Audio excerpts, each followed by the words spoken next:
কলকাতায় বসে ফ্যাসিবাদের নেতারা অফিস খুলে বাংলাদেশকে অস্থিতিশীল করছে, এই ব্যাপারে সকলকে সজাগ থেকে যারা ফ্যাসিবাদ বিরোধী আন্দোলন সংগ্রাম করেছেন, আমাদের ভারপ্রাপ্ত চেয়ারম্যান দেশনায়ক তারেক রহমানের নেতৃত্বে সকল শক্তিকে ঐক্যবদ্ধভাবে এই সকল ষড়যন্ত্র রুখে দিতে হবে, যাতে করে আমাদের দেশের বিরুদ্ধে কেউ কোনো ষড়যন্ত্র না করতে পারে, দেশকে অস্থিতিশীল না করতে পারে এবং গণতন্ত্রের পক্ষে রুদ্ধ না করতে পারে।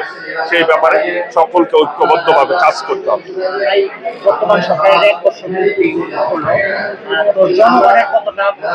ইতিমধ্যেই এই সরকার নির্বাচন দেওয়ার তারিখ ঘোষণা করেছে, রোজার আগে নির্বাচন হবে ইনশাআল্লাহ। আমাদের দলের পক্ষ থেকে এটিকে স্বাগত জানিয়েছেন। আগামীর বাংলাদেশ জনগণের বাংলাদেশ হবে, জনগণের কল্যাণমূলক সরকার গঠিত হবে, জনগণ তার সরকার বেছে নেবে ইনশাআল্লাহ।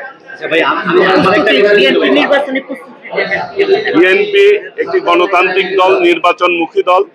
বিএনপি জনগণের রায়ের ক্ষেত্রে সকল সময় বিএনপি বলেছে বাংলাদেশে একটি সুষ্ঠু, গ্রহণযোগ্য, নিরপেক্ষ নির্বাচন হোক, জনগণ তাদের পছন্দ মতো সরকার বেছে নেবে, দেশকে পরিচালনা করবে। বিএনপি জনগণের দল, জনগণ সকল সময় বিএনপিকে গ্রহণ করেছে, ভবিষ্যতেও গ্রহণ করবে ইনশাআল্লাহ।